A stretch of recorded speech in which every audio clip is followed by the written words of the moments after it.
you are the dealer, I'm out of the game. If you are the healer, means I'm broken and lame. If thine is the glory, then mine must be the shame. You want it darker, we kill the flame.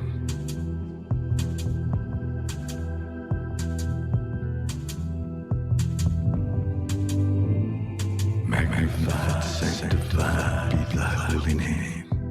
Vilified, crucified in the human frame. A million candles burning for the help that never came. You want it darker.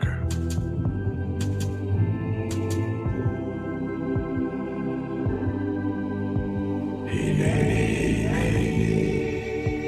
I'm ready, my lord.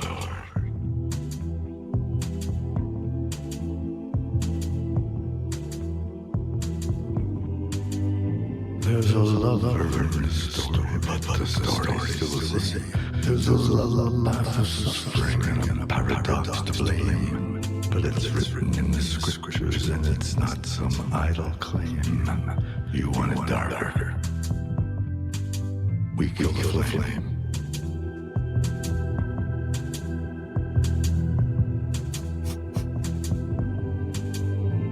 They're lining up the prisoners and the guards are taking aim. I struggled with some demons, they were middle class and tame. I didn't know I had permission to murder and to maim. You want it darker.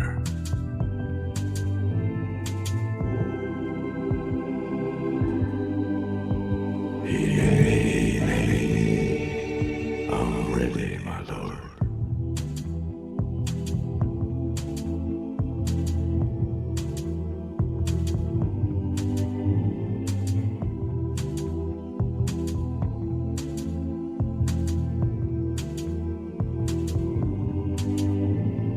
Magnified, sanctified be thy holy name. Vilified, crucified in the human frame. A million candles burning for the love that never came. You want it darker, we kill the flame.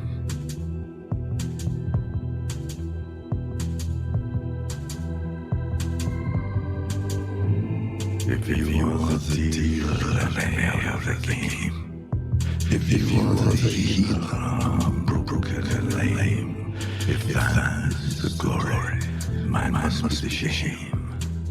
You want it darker.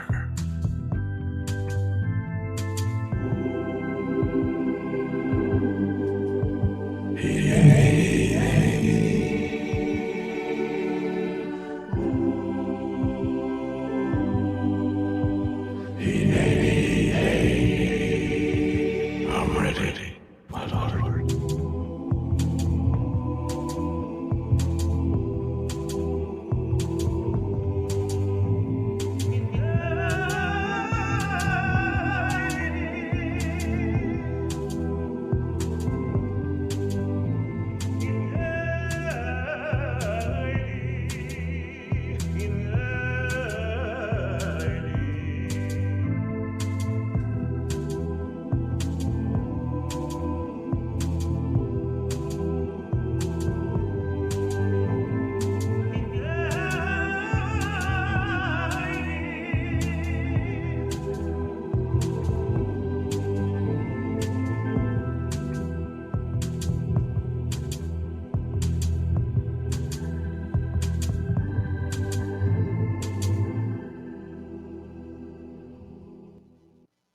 Hey, what's going on, everybody out there? How do I sound? Tell a friend, tell a lover. Big Sarge is live here on Disembodied Voices Radio. What's going on, everybody? How are you this evening? www.ghostopsparanormal.com. Actually, .org, O-R-G, not .com. Go out there, check out our website. We have our podcasting listings there, as well as we will be putting up some evidence here in the near future.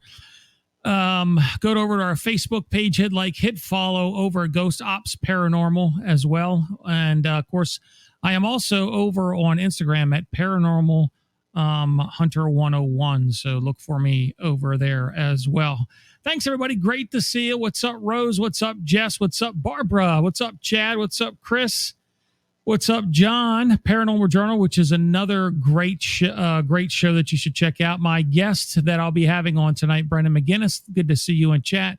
G Money, what's happening? And of course, Karen, great to see each and every one of you in chat tonight. If you haven't already, invite your friends in here. Now, remember, this link is only the link to share in your messenger, okay, to get people to come in here live. Now, Podbean puts out a regular link later on. That'll be the link to the show as well. And what's up, Gary Hunter? How are you? Which is another great podcast out to Arcanum Project, which I had a pleasure of course, listening to the other night. They put a great show out. So go check both of those out, the Paranormal Journal and the Arcanum Project. Two great shows. My guest today, he will be calling in at the 15-minute mark, probably the 20-minute mark. We'll see, 15-minute mark, and we'll hold him on hold until I'm done doing my rant, because you all know that I do my rant at the beginning of every damn show, so you're going to hear about it whether you like it or not. But get on those Facebook and get over there. Get over to our social media and share that stuff out there, okay?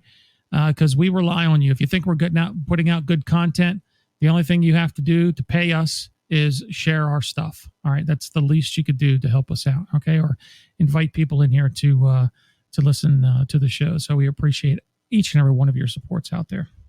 So before I get into talking about Hell House, because I want to talk about last week's investigation, I want to talk about, I've always started my shows out. I'm so trying to start things out with a positive vibe to give the show a positive launch. Okay. And I've done that in the past, but today, something this week, it just keeps irking me. And I've talked about it briefly before, but I want to talk about it a little bit in depth tonight. Now, we know that the paranormal field is not a science that's recognized by any of the social or scientific community out there. It's considered entertainment right now. We've been trying to change that focus here at Ghost Ops. That was one of our main things, is to try to change that perception of the paranormal and try to grab it out of that entertainment field and bring it into the scientific field. However, it's harder and harder and harder to do that, because people are continuing to support the frauds out there. And what I mean by this, I call this the flavor of the month, the haunted dolls. There was one person that started out with a haunted doll. We all know the story behind that. She's a fraud. Then we got a supposed housewife psychic involved in it. We all know she's a fraud. And now more and more people are coming up and getting dolls and telling everybody that they have haunted dolls. Now, listen, we've only been doing this a couple of years, okay? So, we haven't been in it 20-some years, but John has been in it 20-some years. He could tell you. Probably a few other folks that have investigated. Maybe Christy can tell you. Maybe Scott, if Scott gets in here, but Scott could tell you as well. And some other folks that have been in this field for very much longer than we have, that there's no such thing as haunted dolls. Haunted dolls don't make you sick. Thank you, Chad. Thank you, Jess. Thank you, Barbara. Thank you, Christy. Thank you, Gary. Haunted dolls don't make you sick. Haunted dolls don't put you in the hospital. And definitely there is no demonic presence whatsoever in any haunted, quote unquote, haunted doll. But give me a break. Give me a break. Now, everybody, this is the flavor of the month. All these big guys are getting on board with it because one person is on the Travel Channel now talking about her experiences with her haunted, fraudulent doll. And now we're back to square one in the paranormal field, where we can't get a leg up for people that do serious work like myself and John Haps. Both our groups are serious about our craft. We hone our craft. I have a tremendous group of folks behind me that are serious about doing this. They dig in. They take the good with the bad, just like we do. And just like everybody does, just like John's group does. John finally got himself a solid group together, and we finally started getting some really great evidence to support some theories. And we still can't get a leg up in this industry. And I'm not talking about us per se. I'm talking about a leg up in regards to nobody will take this industry as an approved or as an accredited science because of people like this. Really? How are you going to go to a university and say, we want this to be an accredited science, we want this to be a recognized science, and then they retort and say, well, I don't know, because haunted dolls seem to be your precedents this month. What's it going to be next month? Ouija boards were another one. That was a flavor of the month for a long time.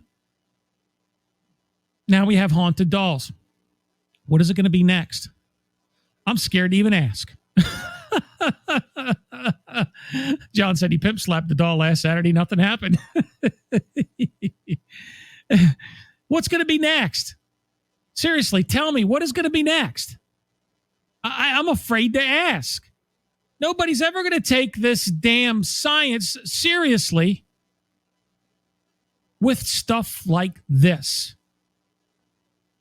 Now, well, I'm just going to call a spade because it wouldn't be me if it wasn't.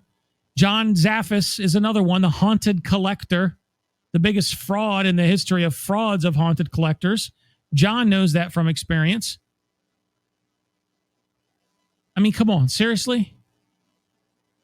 You have I don't even want to really go into, because I could do a whole show on this. But my point of the matter is this. It's time for people to start standing up to these frauds. And yeah, and I hear this all the time. Well, I don't want to, cause any trouble and I don't want to cause any drama because well, you know what? You just can stand back in the back, okay? And go ahead and continue to kiss their asses. Try to get your 15 minutes of fame on whatever TV network you want. And meanwhile, let the big boys do the hard work, which would be myself and the HAPS group and many others that are out there that take this profession seriously. And yes, this had started out as something that Chad and I had gotten together, and we wanted to do it for fun. And we've developed a group of solid investigators. We all work well together. We're serious about what we do, and we really dive into it.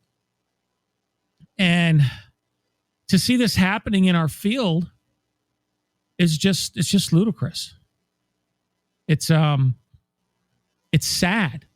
It's sad that people are looking at this as an entertainment venue more so than a science.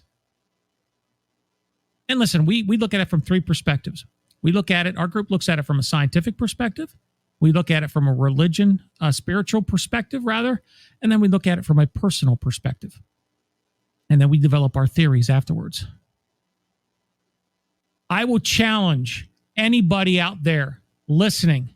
I will challenge you to a debate on air of the platform of your choice about whether or not haunted dolls exist, about whether or not demons exist. Come at me. I'm making the challenge public. I'm putting it out there. Anybody who thinks they have the balls to step up and want to debate me on both of those topics, I'll take you on a mano. But I will warn you about one thing. Don't go crying to your safe space when I smoke you like a cheap cigar. And speak of the devil, we got Brendan in here tonight. Perfect timing, Brendan. Perfect timing. How are you tonight, my brother? Doing great, brother. Thanks for having me on. Oh, wow. You sound great. Uh-oh. Hold on a second. You're feeding back. Do you got me on speaker? No. Okay. Take your phone away from you a little bit. That way I'm not feeding back. All right, you're good now. All right, headphones, yeah. So, all right.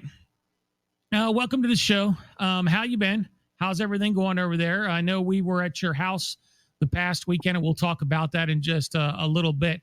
But it's great to have you on the show. Now, for those of you who don't know who Brendan is, Brendan, we got introduced by John and his group. John introduced Brendan as a client to us. And then later on, Brendan became part of our group as an investigator. So he's been a valued asset to the team. He is a Afghanistan war veteran. So salutes to you, my brother, and thank you for your service. We're proud of you. We're proud to have you as a part of the team. And welcome aboard, man. So tell us, anything happened since last weekend? Well, Ricky was here, my brother, which we'll talk a little bit about then. But I'm talking about since then.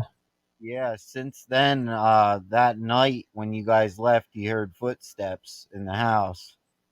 Where at? Upstairs in the house. Okay, you're still feeding back. I'm not sure why.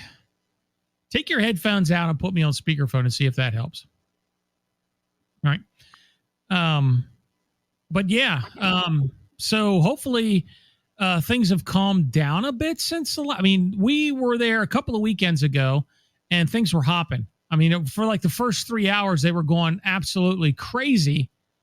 And then it just fell off and it was quiet. Now, last weekend, we got some interesting stuff. Now, it wasn't quite as active as it was before. However, when we were doing our live, which was kind of cool, Chris Christie was there when we were doing our live, and I believe a couple of other folks were there as well when we were doing our live. We got actually some evidence while we were live on our Facebook page. So if you haven't seen that, go back and watch that video. That was awesome. So where were the footsteps? Were they up in the hallway? Were they downstairs? Were they loud? What had happened after we left? Oh, they were up in the hallway, upstairs. He was downstairs on the couch, and it woke him up. As we all know, Ricky, actually, my brother, was grabbed in the house, turned around, left marks on him. So let's back up. Let's back up real quick and tell me that whole story about how this happened. Tell us from the beginning what had transpired to lead you up to finding out that your house may have something in it or someone in it. Well, my brother and his girlfriend spent the night over here, and it first started where they had heard some steps upstairs in the hallway. We went down. I was like, well, it might just be anything. And I went back upstairs, went back to bed. He comes rushing upstairs, freaking out, saying, "There's something in your house, man. I keep hearing stomping in your hallway." And I'm like, I don't know, and it ended up, there was our son woke up out of nowhere, and we actually had it on film. It looked like an orb crossed over his crib, and started freaking out and just screaming. We went up, grabbed him, and from there, I stayed up for a while, and he was trying to. At this point, he was sold out that something was in the house. Okay. So he was trying to communicate with whatever it was just by tapping, "If you can hear me," knock once for yes, twice for no. And it was intelligently responding with some noises in the house. And outside of that, he was already freaked out at this point, but he went to knock on the door just to say, "Hey, you can hear me, knock back." He knocked on the door. He opened the door up to go outside. And as soon as he went to do that, he was yanked around in a circle. Um, we didn't know it initially that it had left marks. That was the following day. He had messaged me. But at the time, it spun him around, and I was standing right next to him, and there was a sonic noise. I can't even explain it. It was like almost like sonar. It made a weird noise, and it knocked the glass over in my sink. Wow. Across the room. So we were definitely at our wits' end at that point, like what is going on, you know? And that's when I actually got in contact with Haps, and that's how I met you, and here we are. And I'm definitely still looking for answers as to what's going on. And with you saying it is a science with what we're doing, try to look at it from a scientific approach and see what we can turn up with at our house. So you and I had a conversation prior, actually after we had investigated and prior to you coming on board, and I remember you mentioning that that you weren't a full believer in ghosts until this had transpired. So, what exactly were your belief on the afterlife and ghosts before you had this experience? I believe that there was an afterlife. I didn't fully believe in everything because I hadn't experienced it. And when I hadn't experienced it, once I did, it was like, okay, I'm fully sold out on this. I know something is there. What is it? So you have these questions in your head and you want to be able to answer them. And that's why I took the direction that I did. Um, I believe in the afterlife. I believe that there are spirits. However, before I didn't know what it was Mm-hmm. exactly. And now I'm trying to find those answers out one step at a time. So your reaction, your initial reaction to all of this when this had transpired, when you seen that Ricky had gotten spun around and you've heard these intelligent knocks and you heard all these noises, the glass sliding across your kitchen area in your sink. What was your initial reaction? Were you scared? Were you frightened? Were you like, wow, what the hell's going on? Is this evil? Is it good? What was going through your mind, man? There was a million thoughts in that moment. Um, you kind of just stop everything you're doing, and it's almost like this reality that we live in can be altered in certain ways. And it was definitely an experience of a lifetime. To experience something like that and to actually witness it, you really don't have any words for it. It's shocking in the moment that it happens. But, you know, over time, you learn to grasp with it and try to understand what's going on, really. You That's all you can do for yourself. What are your thoughts on like cleansings and bringing a priest in your house and blessing the house and so on and so forth? I mean, what are your thoughts on that? What are your beliefs on that? We actually had the house cleansed. We did have a pastor come in to bless the home as well. Um, Beyond that, it didn't do anything. Um, Really, we still have activity in the house. We still have noises that we cannot to this day explain in this house. Um, my wife is actually affected more than me, so it is, when you're living in that environment, it's one thing. And I you can always try to understand it, though. Mm-hmm. And that's exactly why I joined the team, was because I value what it is that we do. Folks, Liz just posted a link to the pictures of copy and paste that into your browser and go check that out and let me know what you think in chat. That is your brother Ricky, and that was the marks left on his back from the entity or whatever had attacked him. Am I correct in saying that? Yes, that's the photos that we have. And I to this day don't know what it is. And that's why we're all here, to try to get answers. Well, I think we found out one thing for you. I think we found out that Norman might be floating around there. Yeah, the cat, our Yeah. cat Norman. You heard a hiss. Um, yeah, it's definitely heartwarming to know that if that's the case. Yeah, I mean, like I said, we heard a hiss that day, and then I seen this black blob that reminded me of a cat um, zip through my feet and run down the hallway. Chad happened to be in the closet that night. Later on, Chad came out of the closet. For those of you who don't know, but he was in the closet that night, and this black blob shot down shot down down the hallway, and that's the night that something took over Ghost Bait, and Ghost Bait threw up downstairs, and that's the night that we gave him his name.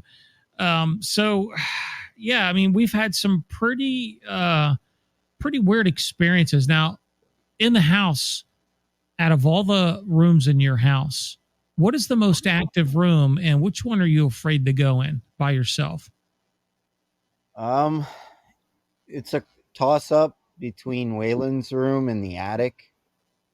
Um, reason being, actually, just last week, the attic door was open and the light was on in the attic, and I never leave that attic door open because of the actual cold air that can come in through the attic. Mm-hmm. But that was left open. But those two rooms, I would say the attic and Waylon's room, I just get the chills when I go in his room. And I don't know why, because the activity that I experienced personally was down by the front door of the house. It's just I get a strange feeling when I go into Waylon's room. How has this affected your family? And Liz, you may comment on this as well in chat if you want, but for you, your perspective on the outside here, looking at it now that you are a paranormal investigator and you have some investigations underneath you, about how has this affected your family? It was tough. Um, it was really tough living in the house, knowing what we know. Um, just the feelings that you get, it's really tough. But we love the house. We love the area. We just tried to see the good in it.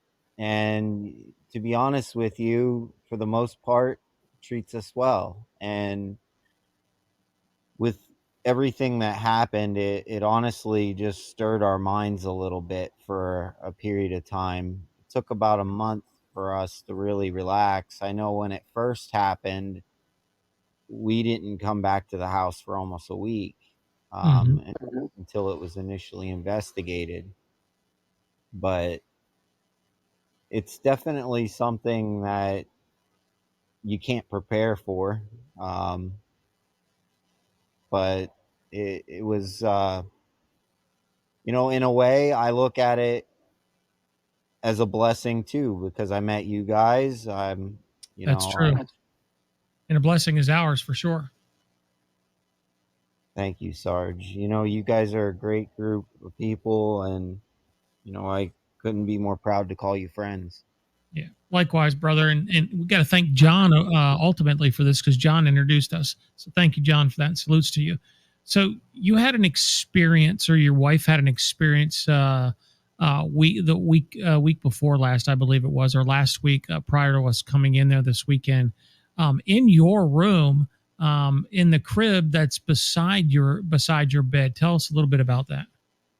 Yeah, she was looking over, because there was a reflection off from the TV. She woke up and she looked over, and she saw a shadow inside of Waylon's pack and play, because Waylon was laid down in there.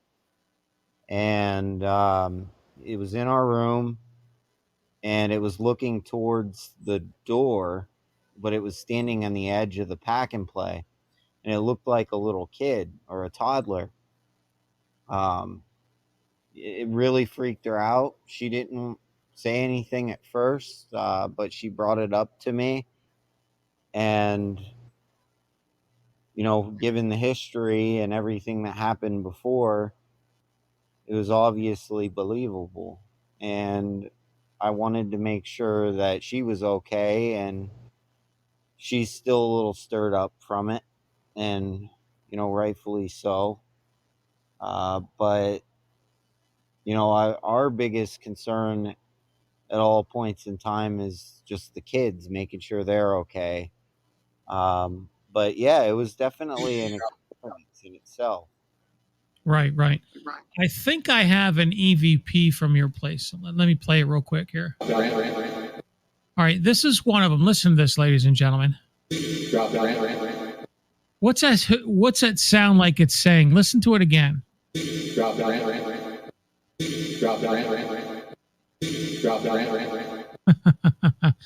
That's from his place. I believe this is another one. I told you lights come on and off on their own here. Well, how long ago did it turn on? I just noticed that. I didn't know it's on.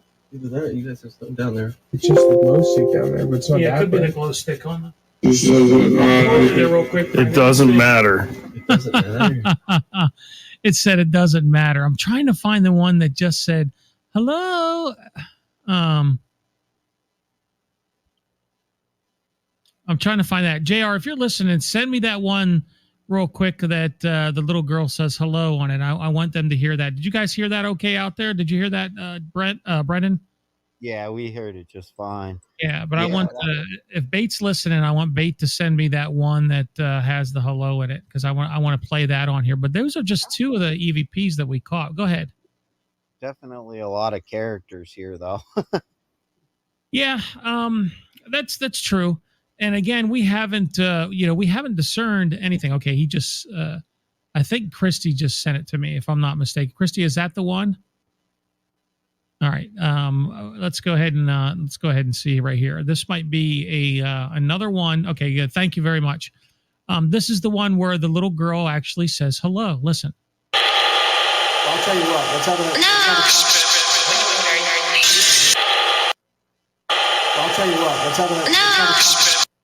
Did you guys hear that? That was pretty cool. So we got some cool EVPs from there.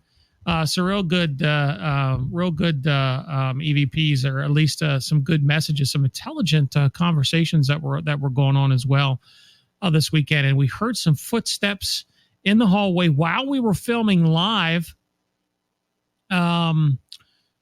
Also, while we were filming live, we had Ghost on the Ghost Spirit Box rather. And he had the earphones on, so he couldn't hear us. So he was talking and yelling out stuff as we were talking during our live. And then also we shut him off because we heard tapping sound on the wall. We got this all on the live feed, which was really cool. And we could not figure out where that tapping noise came from. So there was some really cool stuff that happened. And then they were down in the basement. And the cool thing about being down in the basement, they were having somebody set off. They were having an intelligent conversation with a child down there, and they were setting off our instruments on cue. Again, we got all this on film, and we got it on audio as well, which was actually kind of cool. Then we came upstairs, end of the night, and as a group session, brought one of those little motion sensor balls up, set it on the floor, and the motion sensor ball started going off. Everybody was sitting down. Nobody was stomping on the floor. We even tested it out. We tried jumping up and down on the floor to see if it would set it off, and it didn't. What actually was transpiring is whatever was there was playing with the ball, moving it around a little bit, and it was setting off the lights on it. So there was a lot of interesting stuff that had happened this weekend. So this all kind of led you to ghost hunting, didn't it? It did. It honestly did. So what do you think about being a client, going from a client to actually becoming an investigator? The transition that you had to make from client to investigator? and being able to see this side of the house now, what are your thoughts on that? Well, I definitely know a lot more than I used to, but I could say that it gives you a respect when it happens to you, to take care of the client that you're taking care of, because they may be going through something similar as well. But to be able to actually have that knowledge, to be able to have that skill set, it's definitely, it makes you feel better that you can actually do something to try to get answers as well. Mhm. And using science is the key, as you had mentioned. You just bought some equipment, didn't you? Yeah, sure did. Tell us what you bought and how you plan on using it. I got a ghost box. I got the task cam, dowsing rods, an EMF detector, the motion lights, the balls. So I definitely intend on using that in the house, to make sure, different areas of the house, try to come up with some answers. You know, I want to be able to catch these things on my own as well. These audio clips, the everything that I'm learning is, it's very valuable information, and I appreciate everyone teaching me how to do this. Right, right. That's what we're here for. We want to make sure we lead you in the right direction because, of course, John led us in the right direction, and we want to make sure we continue, to carry on that legacy. That because John was my mentor in this, and if we could be your mentor, that would be even mentor. We could that'd be even better. So between both of us, I think that's going to be an added plus for you in the future. So, will your wife even let you investigate in the house? I heard there was some confliction with this. She's terrified of it. Right. Um, For good reason. and when she's not here, of course.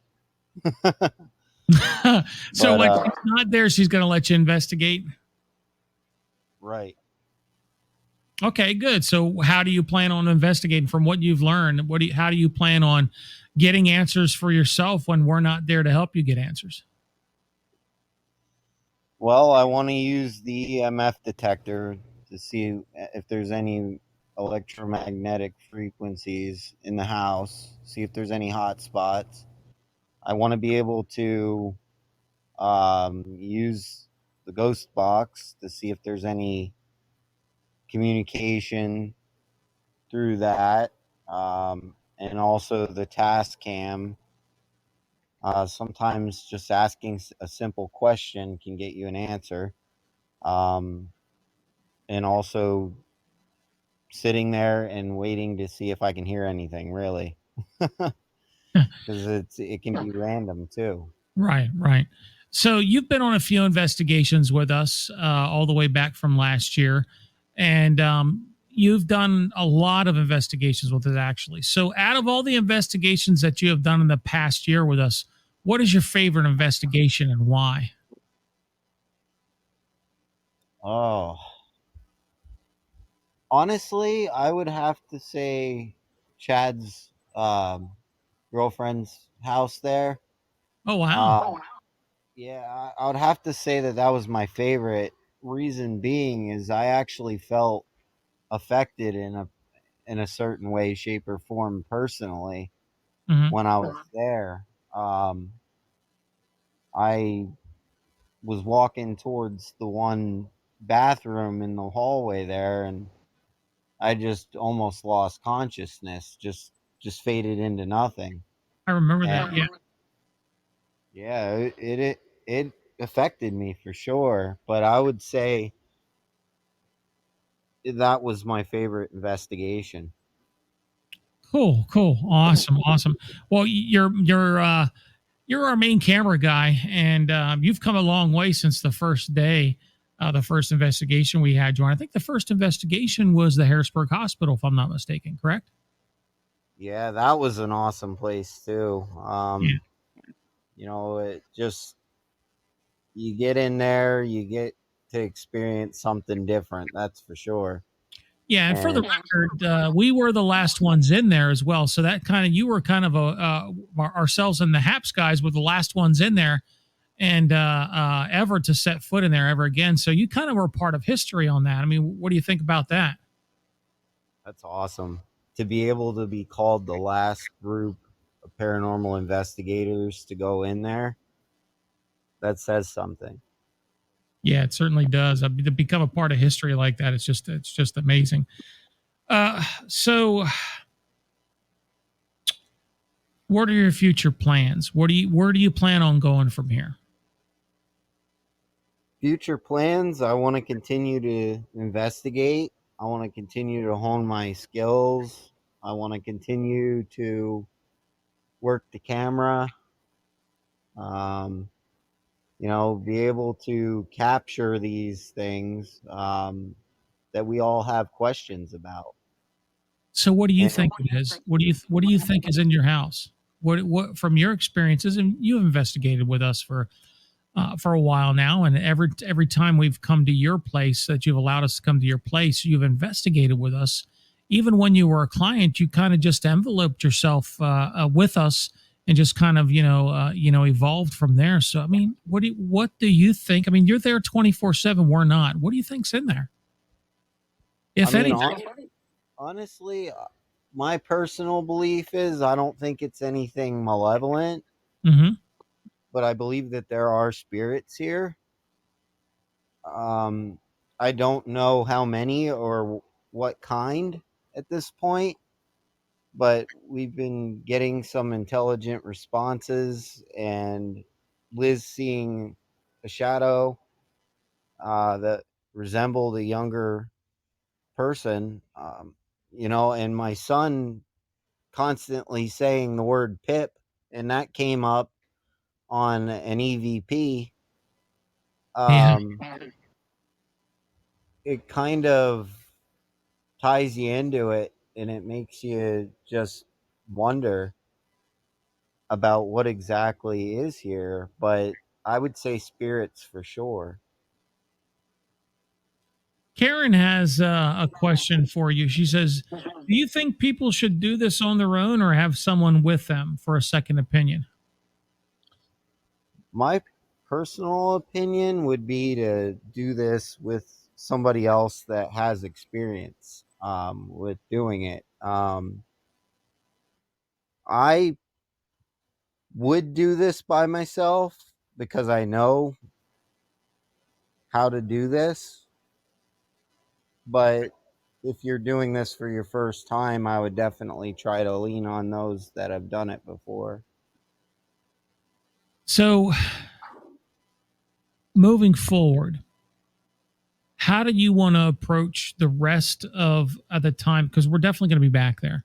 I mean, this is like an ongoing investigation for us. This is kind of primo for us because you get to now investigate it 24/7. You know, when Liz allows you to. And then when we come in there, when you and Liz let us come in there to investigate, as well as John's group, we also still continue to investigate over and over and over again. What would you like to see, other than just getting answers? What would you like to happen? I mean, what would be your end game goal that you would be satisfied with saying, yeah, now to me, this investigation can be complete? Or do you think we'll ever get to that? I think that persistence is the key with anything. And I know that if we are able to see something, it'll give me those solid answers. I'm not saying it's going to be a full body apparition, but if we see something more than what we see now what we have now is evidence. Mm-hmm. We do have some evidence, but I would like to see more pieces of the puzzle fall. Right. You mentioned the history of the house. I traced back some of the families that owned it, and there was a 30-year-old woman named Betty Oxenrider, and her first name's Elizabeth, that passed away in the house of a heart attack. I don't know if that's connected or not, but that's just the history of the house. Mm-hmm. And Betty did come up at an EVP session as well as on our ghost box or our ghost tube.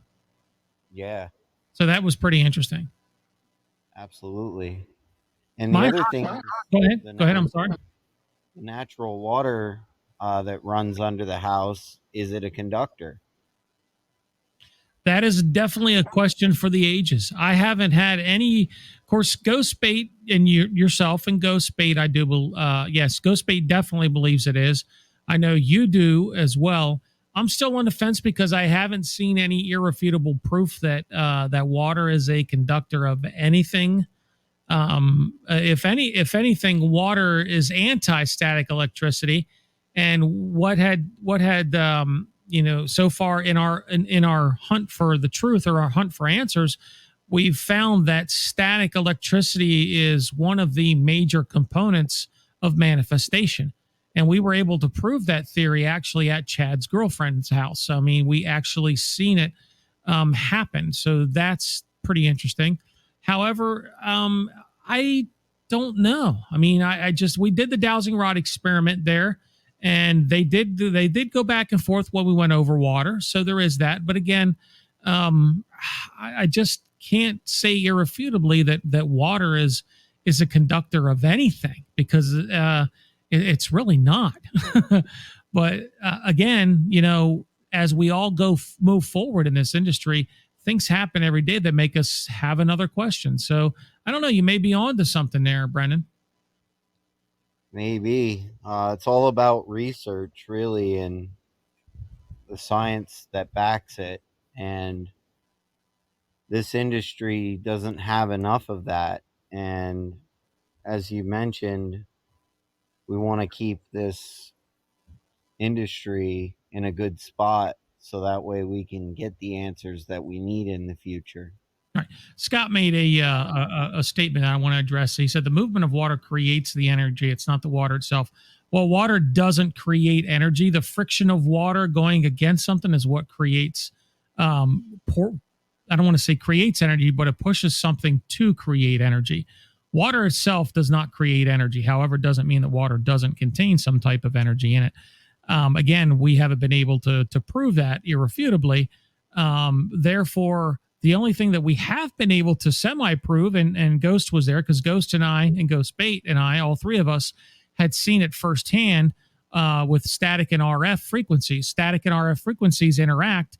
It sends a jolt of electricity, the same stuff that we usually feel when it attributes to our hairs going up on the back of our spine or something like that, or a feeling of nausea or whatever we feel. That attributed to that today. We were able to prove that scientifically and actually apply that to some of the theories that were floating around in this field. So that was kind of interesting. And I think Ghost and Ghost Bait I know it was Ghost definitely was there when we seen this transpire and seen it happen. So it's pretty cool, Yeah, and it's not. I agree with John. Water does not conduct electricity, so that's why I say that would be anti-static electricity in regards to what we've been able to prove so far. So yeah, that's pretty interesting concept behind that. So any other things you would like to tell the audience before we pack up shop here, Brendan? Well, that I really appreciate you having me on the show. It's always a pleasure, and I really appreciate you guys coming out here and investigating the house. It means a lot to us, and we're still looking for answers, but I appreciate everyone, and I want to thank you again for having me on, Sarge. Yeah, no problem, man. So salutes to you. Take care for the rest of the week, and give Liz my love, and tell the kids that Uncle Sarge said hello. Will do. All right. Take care of yourself, Brendan, and salutes, my brother. Salutes, brother. All right. Take care. All right, ladies and gentlemen, Brendan McGinnis, who is also an investigator with us on Ghost Ops. Yeah, and I want to say something. Now, I wasn't necessarily saying that Scott was wrong in regards to his beliefs or his thinking, because it just hasn't been proven. So it very well may be proven later on down the road.